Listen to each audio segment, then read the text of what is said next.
Olá, sejam bem-vindos à apresentação sobre gRPC. Eu, José Carlos Pinheiro Filho, e o meu colega Lucas Tadeu Vieira, iremos dar um breve overview sobre como funciona o gRPC, para que ele serve e para que pode ser utilizado. Eu peço desculpas pelo chiado, eu não consegui fazer com que não tivesse. Infelizmente eu não tenho nenhum microfone que seja muito adequado para isso. Mas essa apresentação está sendo feita para a disciplina de Sistemas Distribuídos, que é lecionada no Instituto de Computação na Universidade Federal de Alagoas. E o professor responsável pela matéria é o professor Leandro Salles. Então, vamos começar agora a falar um pouco sobre o gRPC. gRPC, ele é um sistema open source que inicialmente foi desenvolvido pelo Google. Por isso tem esse G na frente. Ele é um sistema de acionamento remoto de processo, o que implica que o cliente, a aplicação cliente, ela pode fazer a chamada diretamente à aplicação servidor em diferentes processos, em diferentes computadores, em diferentes plataformas, seja ela o computador, o mobile, a aplicação web, todos podem se conversar de certo modo entre eles, utilizando o gRPC. Então, o gRPC, sendo um sistema de chamada de processo remoto, ele utiliza como uma forma para fazer a comunicação o protocolo HTTP, certo? Mas tanto para enviar quanto como uma linguagem de descrição para fazer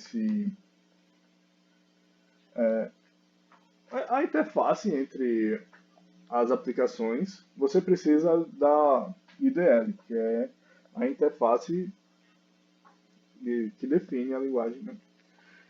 Para isso, ele utiliza protocol buffers. E, inicialmente, eu não tinha muita ideia do que seria esse protocol buffers, porque é muito mais comum você utilizar JSON, XML, entre outros, e eu não tinha visto esse protocol buffers. Então eu acho que é interessante ser utilizado aqui, de certo modo, um espaço para explicar o que são esses protocol buffers, para que eles servem, por que utiliza ele aqui, por que não utilizar em outros lugares, porque você pode utilizar ele de outras formas, e no que ele realmente é bom. Então, vamos falar um pouco sobre os protocol buffers. Ela é uma linguagem que é flexível, eficiente, que tem um sistema para serializar uma estrutura de dado. Ela é como se fosse um XML que é menor, mais rápido e mais simples. Porque, de um certo modo, quando você olha um XML, às vezes, para uma pessoa que não seja tão da área, fica difícil ler. Só que com o Protocol Buffer, ele é muito mais fácil de ler. Ele é uma linguagem neutra de plataforma, ou seja, você pode utilizar ele em Android, em iOS, utilizar no Linux, no Windows, independente.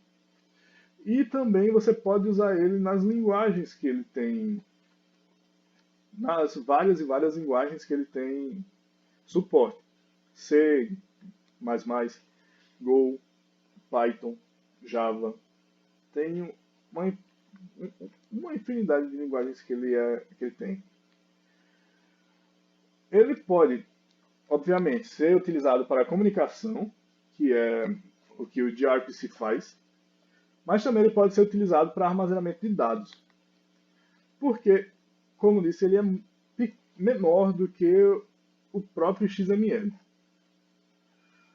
E uma vez definida a estrutura que você quer do dado em si, você utiliza um compilador dele que, digamos que tem para várias linguagens, nas que ele tem suporte.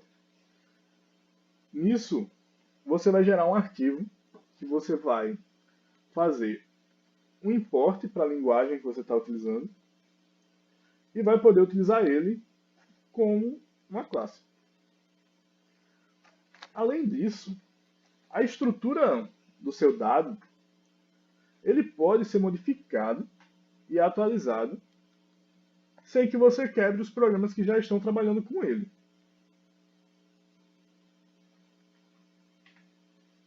Então, como o Protocol Buffer funciona? Você tem aqui uma estrutura montada para uma pessoa, sendo obrigatório o nome, o ID, você pode ter ou não um e-mail, você tem um número que pode ser de celular, da casa, do trabalho. São, de certo modo, você vê que ele é bem tranquilo de ver e entender. Depois que isso é compilado, vamos aqui para um exemplo na linguagem C++.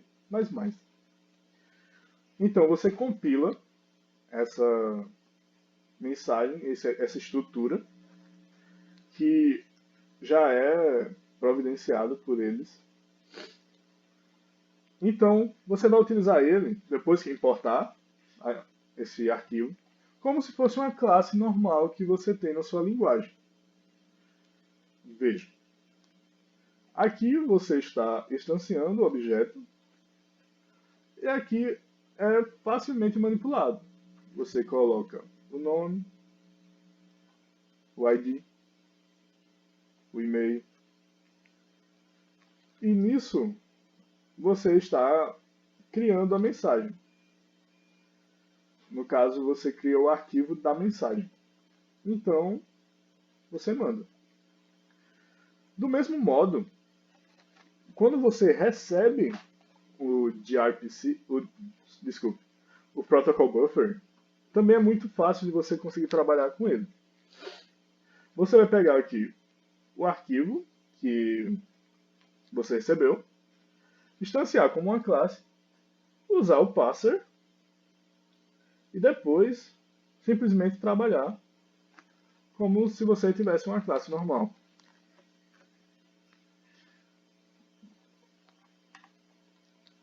Então, por que não utilizar outra opção? Ah, mas eu já conheço o XML, sei como trabalhar com ele, por que eu mudaria para o Protocol Buffer? Bem, além de ele ser bem mais simples, ele é de 3 a 10 vezes menor, ou seja, com isso você consegue ocupar menos espaço para guardar o objeto. Isso, quando você tem um volume muito grande de objetos, faz uma diferença muito grande. Afinal, hardware é gasto.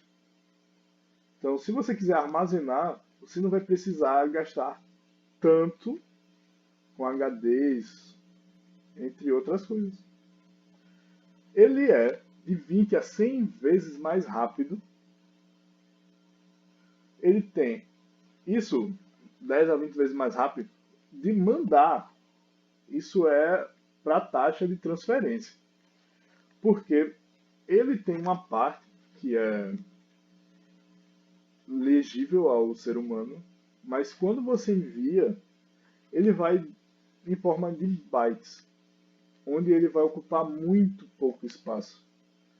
Ou seja, você vai ter a banda mais livre para enviar não só ele, como outras coisas.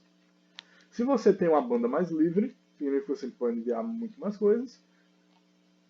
E às vezes precisar de uma banda menor do que você iria precisar caso tivesse um XML sendo enviado.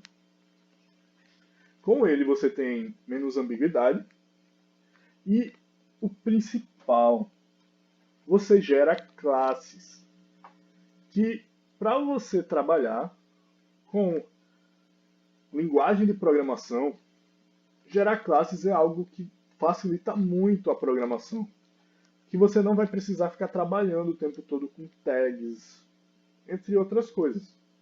Essa geração de classe é algo que deixa realmente muito atrativo. Vamos aqui a um exemplo. Você tem aqui uma pessoa que já foi criada. Lembra, a gente fez lá. Você tem a classe pessoa. Isso aqui é uma pessoa, é aquela pessoa que foi criada para enviar a mensagem. Você tem duas tags. Enquanto você vem aqui no Protocol Buffer, que esse aqui é o arquivo que é legível aos humanos. Você tem aqui, ó, pessoa, nome, John. É muito mais fácil uma pessoa que não sabe programação ler esse arquivo do que ler esse. Muito, muito mais fácil. Você pode não achar porque você já está acostumado, mas isso para pessoas que são mais leigas, até na hora que você vai fazer um tratamento de bugs, entre outras coisas. Veja aqui a diferença do armazenamento. Você tem 28 bytes para o Protocol Buffer e você tem 64 bytes se tirar os espaços e as tabs e esses caracteres que deixam a indentação, né? 64 bytes. Isso é mais do que o dobro. E veja que você pode pensar, poxa, mas são bytes. Mas imagina isso em uma escala muito, muito grande, onde você tem milhões e milhões de arquivos.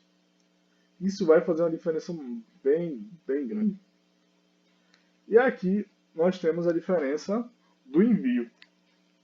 Enquanto o Protocol Buffer leva de 100 a 200 nanosegundos, o XML vai levar de 5.000 a 10.000 nanosegundos.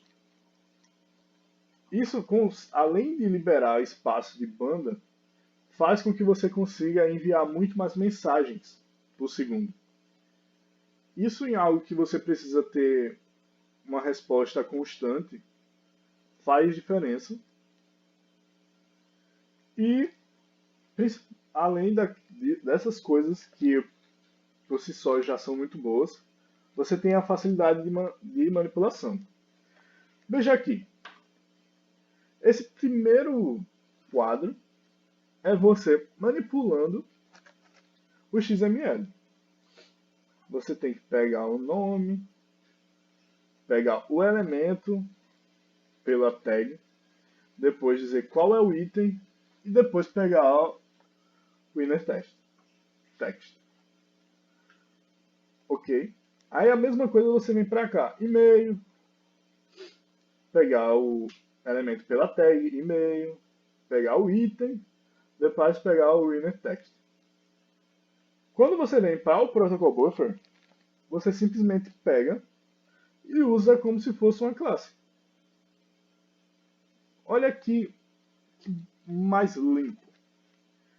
Você utilizando isso, seu código vai ficar muito mais fácil de ver, muito mais fácil de você debugar, muito mais fácil de outra pessoa fazer a manutenção, sem necessariamente ser você, e economiza uma quantidade de palavras muito grande que vai fazer você fazer ele muito mais rápido.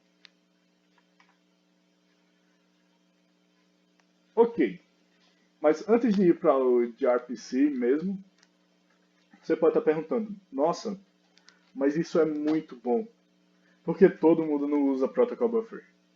Vou colocar Protocol Buffer em tudo. Não é bem assim. Tem algumas aplicações que você vai precisar utilizar outras coisas. Por exemplo, quando você recebe o Protocol Buffer, ele não é muito bom quando você precisa fazer a leitura da linguagem em si. Um exemplo é você pegar um browser. O browser ele vai pegar o HTML e vai interpretar o HTML. Ou seja, você vai pegar e ler o HTML. Quando você tenta fazer isso com o Protocol Buffer, não vai dar certo porque ele não envia esse arquivo. Lembre que eu disse que ele envia um conjunto de bytes. E você ler esse conjunto de bytes puro não é muito indicado. É bem mais difícil do que ler o XML. Então, é sempre aquele trade-off. Né? Você tem algo que você pode utilizar muito melhor, como classe, essas coisas, mas se você precisa ler o texto mesmo da mensagem, ele não é muito indicado. Agora que já está explicado o Protocol Buffer, vamos partir para o principal, o porquê que estamos aqui, o gRPC. Vamos dar aqui um overview de como o gRPC funciona. Ele é um facilitador para processo, é um sistema facilitador para você conseguir fazer essas requisições de processo remoto, que entra em microserviços, entre outras coisas. Imagine então que você está na ideia de microserviços. Você tem, de certo modo, algo que ele é bem melhor ser feito, digamos, em C++, só que você quer utilizar ele em Ruby e no Android. Por quê? Isso também entra no espaço que se você tem uma função que ela funciona muito bem e você não vai precisar reescrevê-la em outra linguagem. Nisso, utilizando o gRPC, você vai ter aqui a aplicação cliente e todas elas têm esse gRPC stub, que é o que faz a ponte e a conversa entre as linguagens, que utiliza o Protocol Buffer. Então, você tem aqui o cliente Ruby, em Ruby, e você faz a requisição para o servidor. E o servidor vai te responder. De certo modo, isso pode acontecer de diversas maneiras. Na verdade, são 4 as principais maneiras utilizadas pelo gRPC. Utilizando antes que eu me esqueça, você pode ter múltiplos clientes pedindo ao server que realize algum protocolo. Nesse protocolo não, um processo. Por quê? Você está aqui com o seu cliente funcionando, aí você passa para o servidor e ele vai rodar o código daquela função e te responder somente o resultado. Então, quando você está aqui nesse cliente, digamos que você tem uma aplicação mobile, como esse aqui, que é Java Android. Às vezes você não tem um hardware que vá conseguir realizar a função que você precisa. E você pede para o servidor, e o servidor, sendo um computador muito mais poderoso, vai conseguir fazer isso. E para diferentes clientes. essa é a parte interessante. E o gRPC, ele é muito fácil de utilizar, o que leva a você conseguir utilizar ele até em projetos menores e que não vai fazer você gastar muito tempo se preocupando com o acionamento remoto, com os protocolos de interação, porque basicamente ele já faz, junto com o Protocol Buffer, ele cuida dessa parte. Então, ele pode ser utilizado tendo 4 tipos de, de comunicação. Você tem a Unary RPC, que é onde o cliente manda uma simples requisição e a resposta também é uma resposta simples. Como se você estivesse chamando uma função normalmente na sua aplicação. Tem também o streaming do servidor, que é o cliente manda uma requisição, mas o servidor manda várias mensagens, uma sequência de mensagens de volta. E o gRPC garante a ordem da mensagem de cada chamada RPC diferente. Tem também o cliente fazendo stream, onde ele manda uma sequência de mensagens e só recebe uma única mensagem. E tipo assim, você manda várias e depois que recebe a última que o servidor vai fazer o retorno.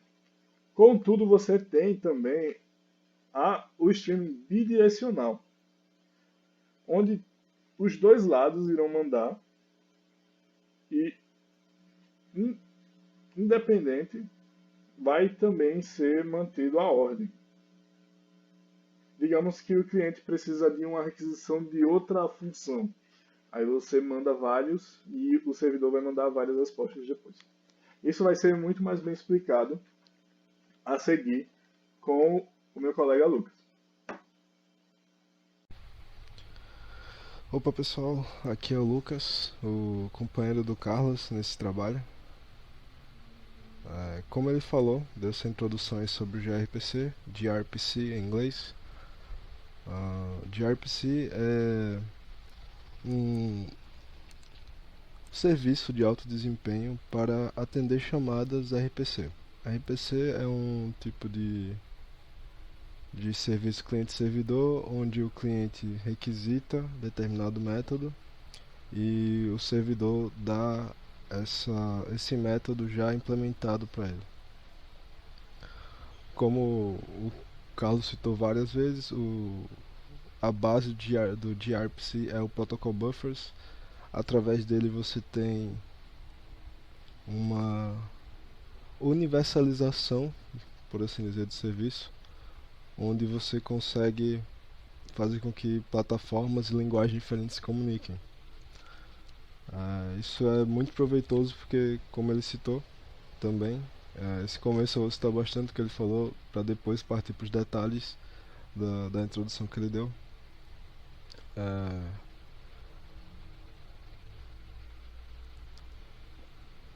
Por causa do Protocol Buffer, a gente consegue fazer com que linguagens diferentes aproveitem seu potencial ao máximo. O que eu quero dizer com isso? Que você consegue aproveitar, por exemplo, uma função que é mais simples em Hub para o C++ ou vice-versa, fazendo com que você aproveite o melhor de cada linguagem. Como é um sistema cliente-servidor, então a gente tem sempre uma requisição por meio do cliente e uma resposta por meio do servidor.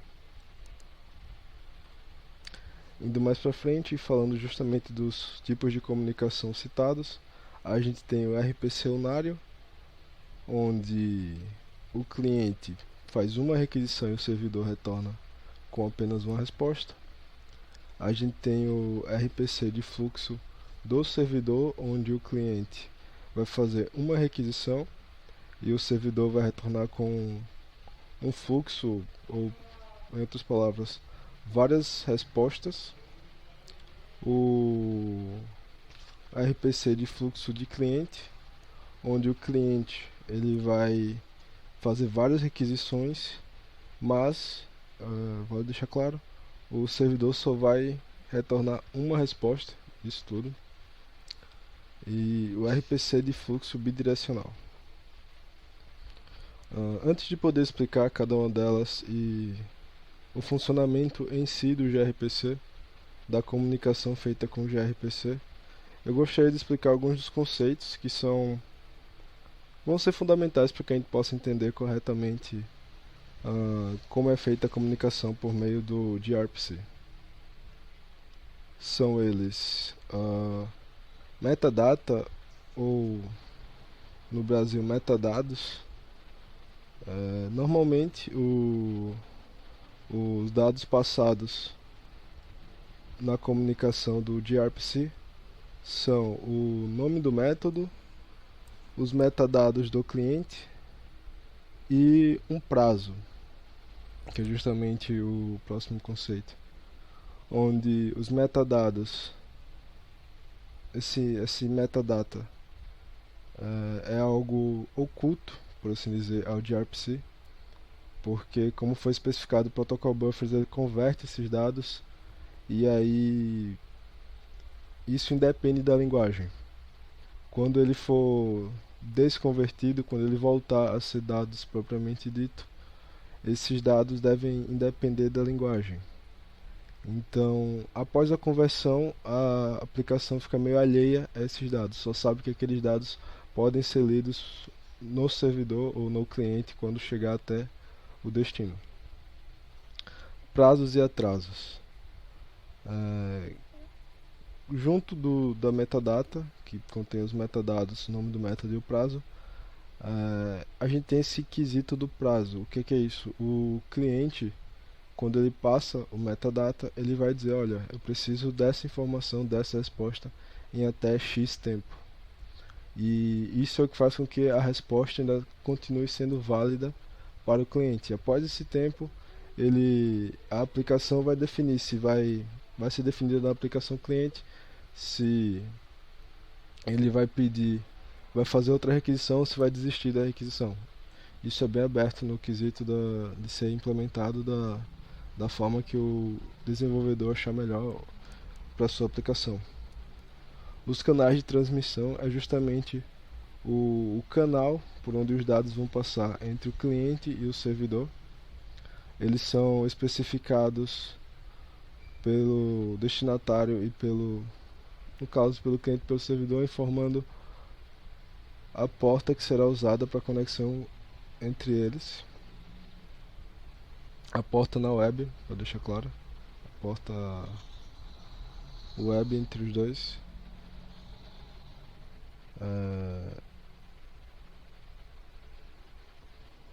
Esse canal é interessante porque ele possui estados também, é um detalhe menor, mas eu quero deixar claro que é se o canal está ativo ou em aguardo de dados. O cancelamento de RPC, como é que é feito isso? Como é que é tratado? O cancelamento de RPC ele pode ser feito tanto pelo servidor quanto pelo cliente em qualquer momento da comunicação, mas vale deixar claro que a comunicação feita até o momento ela prevalece, mas e não pode ser desfeita. Então o cancelamento é simplesmente daqui para frente a comunicação acabou, e não um desfazer de toda a comunicação.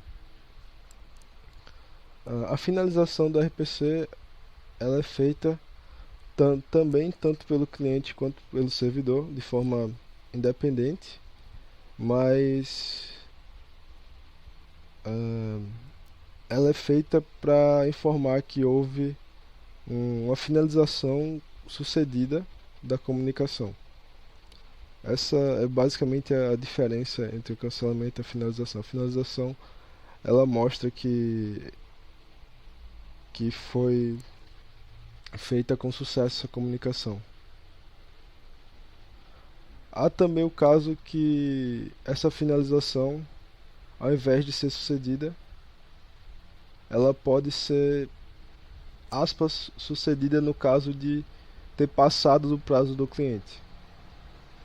Então, há também como finalizar quando o sucesso, aspas, é dado quando o prazo é acabado de comunicação entre o cliente e o servidor.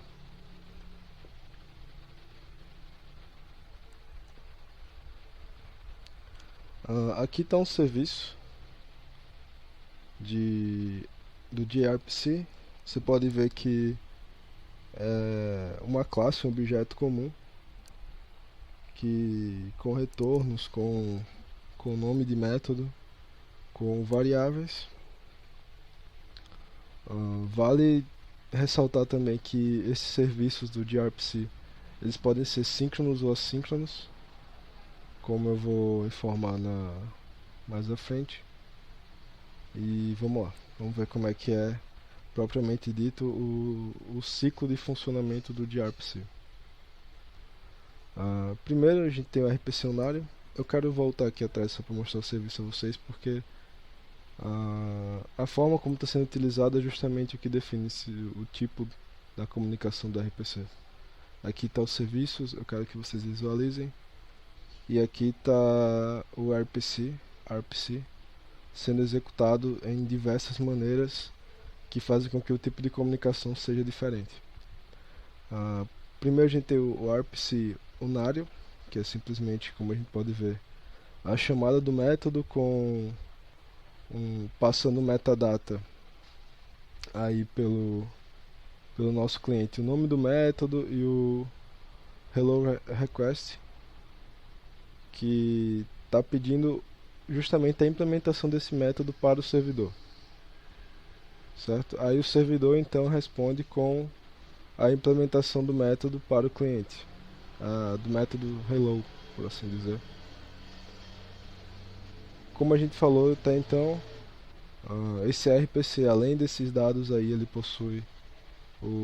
pode possuir variáveis, tem que possuir o prazo para poder informar quando deve ser feita a finalização do RPC. Como a gente viu, a finalização do RPC é feita em dois casos, que é quando há realmente sucesso da comunicação ou um término do prazo estipulado no metadata passado pelo cliente de resposta do servidor para esse cliente. Tá aí a requisição feita say hello pelo RPC como requisição hello request e o retorno pelo servidor hello response. Pode ver que é unário, como o próprio RPC diz, e agora o RPC de fluxo do servidor. Você pode ver que o nome agora é do RPC Lots of Replies, que quer dizer vários retornos, várias respostas, onde a requisição Hello Request é apenas uma requisição, como foi especificado, e isso nos retorna um fluxo de respostas pelo servidor. Então o servidor ele retorna várias respostas para o cliente. Exatamente como foi mostrado no slide lá, 1 para n. Agora, RPC de fluxo do cliente. Pode ver que o nome agora do RPC da RPC é Lots of Greetings, várias mensagens, várias comunicações, não bem comunicações, vários alôs, por assim dizer. Onde o fluxo agora, o N dados vem do cliente, provém do cliente. Você pode ver que agora a gente tem como requisição string hello request, é um fluxo de requisições pelo cliente, e o retorno do servidor é apenas um hello response, certo? Mais uma vez, lembrando aquela interaçãozinha no slide um pouco anterior, que era de n para 1. E por fim, o RPC de fluxo bidirecional. Nesse RPC, a troca de fluxo de ambos os lados. A gente pode ver que o RPC agora tem nome bid hello, e a string tanto da requisição quanto da resposta dada pelo servidor, correto? Dito isso, a gente sabe agora quais são os 4 tipos de funcionamento, certo? Falando agora sobre como realmente funciona o serviço do gRPC. Primeira coisa que acontece nessa comunicação é a definição de qual o tipo de comunicação. Então a gente vai ter ou N requisições do cliente para o servidor. Nessas requisições, o servidor ele pode, assim que for feita a requisição, já devolver uma mensagem padrão para o cliente ou aguardar para devolver no final da requisição, da resposta. Como fosse a resposta padrão, caso haja um cancelamento, caso haja algo que interrompa a comunicação. Na requisição, o cliente vai passar os metadata, os metadados, que são quais as variáveis que ele deseja, lembrando que essas variáveis foram transformadas assim como o resto dos dados da requisição, que são o prazo e o nome do método. Vai enviar tudo isso na requisição, e isso vai depender da linguagem, porque justamente o protocol buffers ele vai fazer, deixa eu voltar aqui, pronto, ele vai fazer esse intermédio entre o cliente e o servidor. Então esse proto request, esse proto response, ele vai independer, justamente por causa do gRPC stub e o gRPC server, da linguagem. Eles vão abstrair isso para a linguagem sem problema algum. Isso mostra o poder mesmo do gRPC de maximizar tudo de melhor de cada linguagem, por assim dizer. A gente consegue disponibilizar tudo de melhor que a nossa linguagem pode oferecer. É feita a requisição com os metadados, o servidor transfere essa mensagem padrão no começo ou no fim da comunicação. E é importante lembrar que essa ordem, como o Carlos também citou, é mantida, certo? A ordem do fluxo 1 a n de requisições é mantida sempre. E então a gente tem um retorno por parte do servidor para o cliente dessas mensagens, da resposta que ele deseja, que é justamente o método que ele pediu na requisição, utilizando as variáveis, os metadados que ele informou. O prazo nesse quesito vai servir como uma variável de controle para o servidor saber se aquela resposta ainda é válida de ser enviada ou não ao cliente.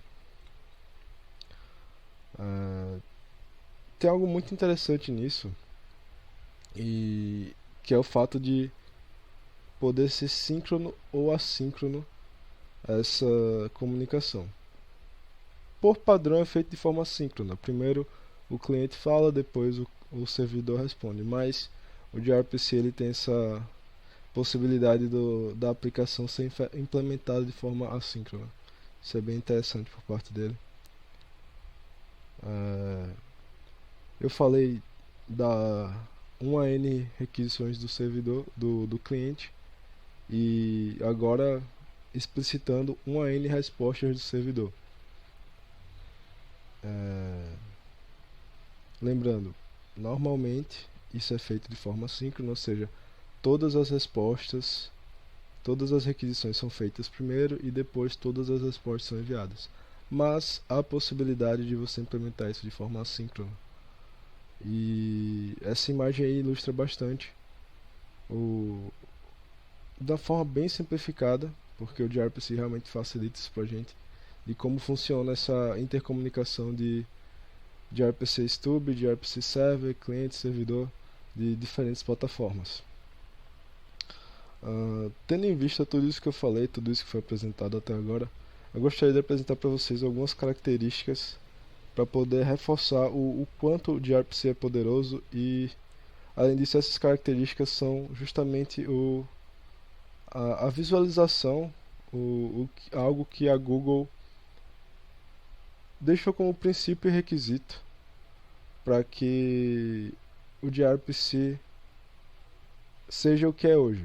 O funcionamento dele, a robustez dele e a simplicidade, sempre tentando trazer o melhor de cada linguagem e a facilidade e a simplicidade de uso, tanto pelo cliente quanto pelo servidor para os desenvolvedores. Aqui eu falo que a Google criou alguns princípios e requisitos, que é justamente o que eu citei, e eu vou apresentar isso para vocês agora. Os princípios e requisitos que a própria Google estipulou são esses abaixo: serviços, não objetos, mensagens e não referências. É justamente a filosofia dos microserviços, daquela troca de mensagens de forma eficiência entre o cliente e o servidor. Cobertura e simplicidade. Trata da disponibilidade e da universalidade que eu citei, que deixa viável a utilização do gRPC em todas as plataformas, ou maioria das plataformas que os desenvolvedores precisarem. Gratuito e open source. Isso é muito bom porque, além de ser algo gratuito, claro, isso cria uma comunidade muito forte para ajudar a desenvolver e melhorar o gRPC. Interoperabilidade e alcance. Justamente para que o protocolo consiga oferecer uma comunicação capaz de suportar a infraestrutura comum da internet, de toda a internet. Isso inclui celulares, isso inclui desktops e etc. Propósito geral e performance. O gRPC, como foi mostrado e falado várias vezes da sua universalidade, ele deve ser feito para diversos propósitos, até porque ele pode ser implementado com diversas linguagens que têm potenciais diferentes em áreas diferentes, e sempre com uma performance muito boa, com um desempenho muito bom comparado às demais tecnologias do cenário. Layered, ele possui camadas e isso faz com que seja muito mais fácil a manutenção e evolução do gRPC, tanto do código quanto das funcionalidades dele. Payload Agnostic. Basicamente ele tem que aceitar vários tipos de dados, e isso deve ser passível de troca entre qualquer gRPC Stub e gRPC Server. Vale lembrar que a gente falou muito sobre o Protocol Buffer, só que o gRPC ele também funciona com vários outros tipos de payload, como o JSON, o XML, e isso é algo muito importante porque faz isso ele ser ainda mais universal. Streaming. Passar conjuntos de dados é algo extremamente importante, como a gente viu, até porque isso baseia 3 dos tipos de comunicação do gRPC, e é algo importante que ele possua com eficiência, passar grandes fluxos de dados, até porque maioria não, mas grande parte da internet é baseada nesse streaming de dados. O blocking e non-block faz menção a suportar processamento síncrono e assíncrono das mensagens entre o cliente e o servidor. Isso é muito bom para escalabilidade e também melhora o quesito do propósito geral do gRPC. Cancellation e timeout, as operações podem ser priorizadas ou demorar no processamento. Então há a possibilidade da gente cancelar a comunicação entre o cliente e o servidor, caso alguma coisa aconteça errado, ou caso haja algum erro na comunicação, até um método errado tenha sido pedido, para que não haja perda de tempo entre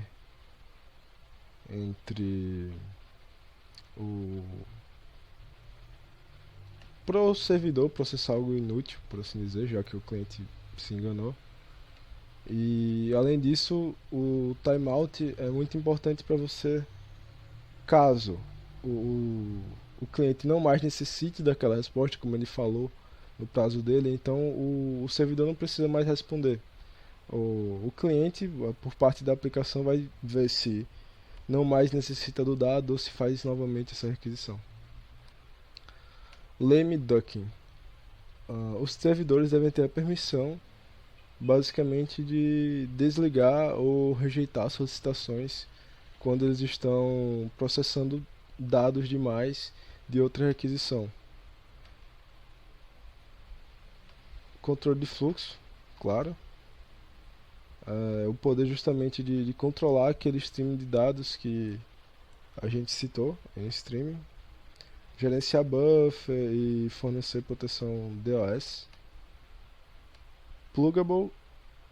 Um protocolo de comunicação é apenas parte da infraestrutura, como a gente sabe. Outra coisa muito importante em sistemas distribuídos é segurança, controle de carga, avaliação de funcionamento do serviço, tracing, logs, e tudo isso deve ser disponibilizado ao desenvolvedor de forma simples. E que o desenvolvedor tenha a capacidade de selecionar quais desses serviços ele pode escolher com facilidade. Metadata Exchange é um conceito comum de cross-cutting, onde a gente tem autenticação e trace dos dados que não fazem parte da interface do serviço.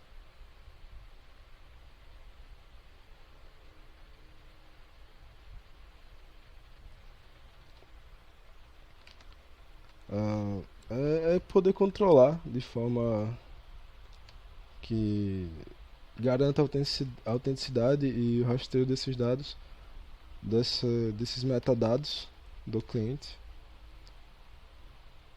E códigos de status padronizados para que a comunicação, que como a gente falou do propósito geral, possa acontecer também de forma padronizada, para que todos as interfaces, todos os dispositivos que utilizam de gRPC possam se comunicar de forma única e de forma padronizada. Isso é bem importante, como a gente sabe, no meio da computação.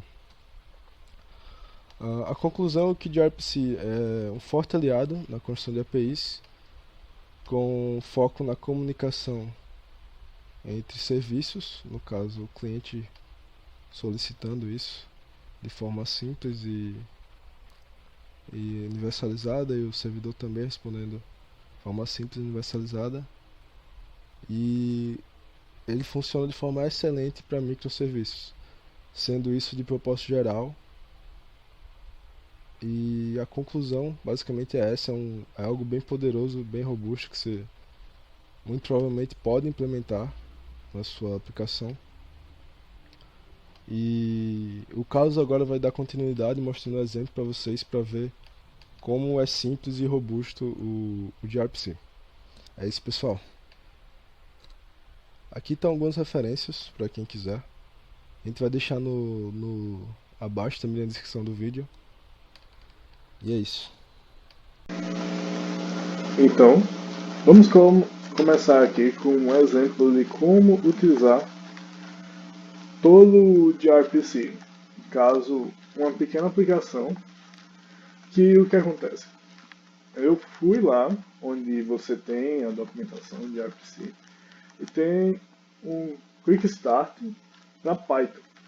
Por que eu escolhi Python? Porque no slide eu falei que você tinha um server em C++, você tinha um cliente em Ruby e um cliente em Android. Então, para fazer esse pequeno exemplo, eu escolhi a linguagem Python para ver que tem mais uma linguagem que ele funciona. Primeiro de tudo, eu fiz uma adaptaçãozinha do que estava lá, que no caso seria o Hello World. Inicialmente ele vem apenas com essa chamada, que aqui você vê que tem como você vai chamar o serviço, no caso Greeter. Nele você tem a chamada remota, que seria say hello. Mas eu também adicionei say result, aonde você vai ter essa aqui que é uma mensagem e vai retornar essa outra mensagem. Elas estão declaradas aqui embaixo. Veja, a primeira mensagem tem um nome, que é uma string, e o reply tem uma string também, que é um nome, que no caso é uma string. Aqui eu adicionei o nome, que no caso isso é para fazer uma operação. Então eu adicionei o nome, adicionei um inteiro, no caso para ser qual vai ser o primeiro operando, e um segundo inteiro para ser o segundo. E também vai ter um reply. Então, feita essa modificação, digamos que você vá lá e não, vou fazer essa pequena modificação. Aí você vai precisar compilar toda essa todo esse novo protocol buffer. Então, você tem essa linha inteira que esse gRPC tool você vai adicionar, você vai instalar com pip install, como normalmente você instala os módulos de Python. Aí é só você dar essa, no caso aqui você tem os paths, que aí é só você mudar para os que você quer. Depois de rodar isso, pronto. Já compilou, eu já posso utilizar o protocol buffer no meu código como se fosse uma classe. Então, vamos aqui para o server. Basicamente, o server é onde você vai ter o seu servidor. Você vai ter as funções que você vai querer chamar remotamente. Essa daqui é a que já vem nele, no caso say hello, onde você vai mandar o nome e ele vai retornar hello e o seu nome. Essa daqui eu adicionei, que é a que você vai dar qual vai ser a operação e ele vai retornar o resultado, seja soma, subtração. Esse aqui é ele deixando o server online. No caso, você tem todos esses passos aqui que você pode seguir. Então, você vai poder criar, tipo, rodar o seu server em Python. Claro que isso aqui é só um exemplo simples, mas imagine que isso aqui tem todo tipo de coisa que você pode colocar, desde redes neurais, treinamento, entre outras coisas, né? Então, vou vir aqui e rodar o meu server. Vai ser Python, deixa eu olhar só o nome, Reader 7.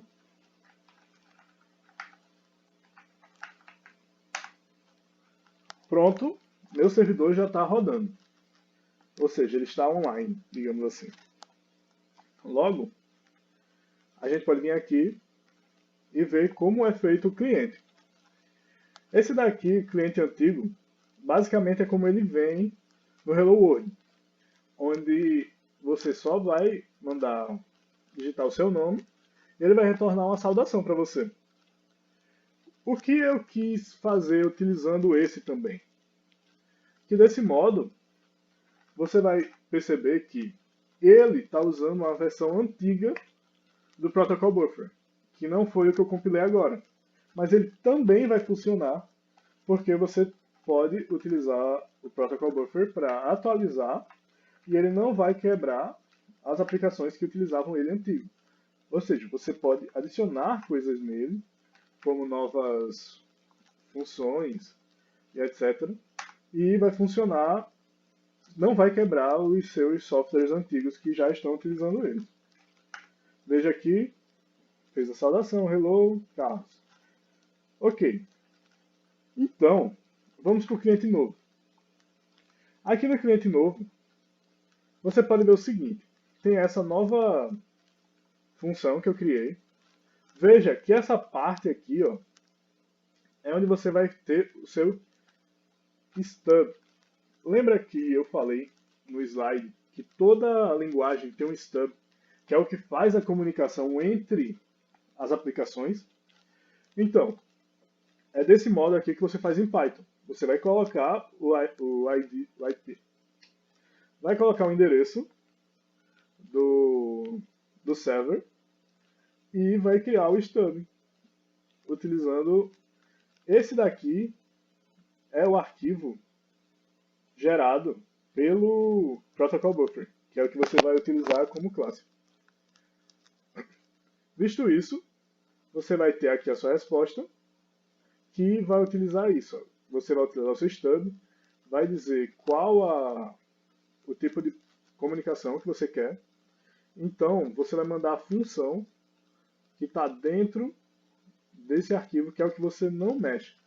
Eu vou abrir ele só para vocês terem uma ideia de como é. É um arquivo que basicamente você não consegue ver muito claramente. Veja que eu disse que o Protocol Buffer, a descrição, o .proto, ele é muito fácil de ler. Só que quando ele gera o executável, quando ele é compilado, ele não fica tão fácil. Então, ele não é muito bom para você fazer aquilo que eu disse de ler o que tem nele e tal.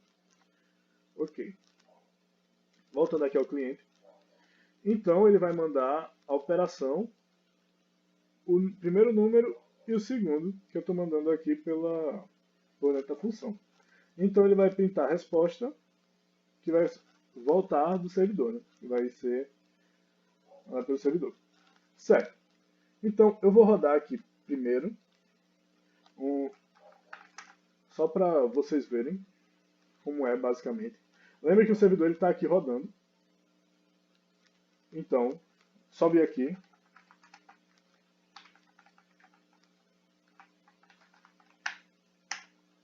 Certo. Eu digito meu nome, que é a função que já veio, antiga. E você vai ver que está aqui ó, a resposta, que também está funcionando com o client old, que é a versão antiga, e não quebra. Aí eu vou escolher aqui soma, 1 mais 1, e a resposta está aqui, que foi voltado do servidor na função que eu pedi remotamente. Aqui, ó. Veja que aqui eu chamo a função hello, para fazer aquela primeira interação. Depois aqui eu escolho qual vai ser a operação e as coisas. E eu chamo aqui a função que vai chamar remotamente do servidor a função de fazer a conta. Aí, para mostrar mais uma coisa que o gRPC faz, é você ter vários clientes. Ou seja, eu posso pegar aqui, fazer Python greater client. E ele também vai responder aos dois ao mesmo tempo. Ou seja, eu tenho duas aplicações rodando que pedem respostas do mesmo servidor e não tem interação entre essa aplicação e a outra. Veja que estão rodando em dois terminais diferentes. E eu tenho uma resposta tranquila. Pedindo dos dois aqui. Veja. Eu tenho a resposta com os dois pedindo requisições, dos dois fazendo requisições ao mesmo servidor que está rodando. Logo, você pode ter muitos clientes fazendo solicitações ao mesmo servidor. Ou seja, entra naquilo de você poder criar uma única função que você pode utilizar em diferentes linguagens, em diferentes aplicações, e isso vai poupar muito seu tempo. Então, era isso. Espero que tenha ajudado, de certo modo, a entender como o gRPC funciona. Basicamente, as referências foram a própria documentação do gRPC e a documentação do Protocol Buffer. Qualquer coisa lá é muito bem explicado. Tem tutoriais para as diferentes linguagens que ela tem suporte. Mas eu escolhi Python porque foi uma das que eu não tinha falado. E logo vocês estão vendo funcionando. E é aquilo, o servidor pode ser em Python e você chamar em C++. Isso é indiferente. Vai ter a mesma resposta e isso é muito útil para fazer microserviços e distribuir o seu sistema. Obrigado pela atenção e é isso.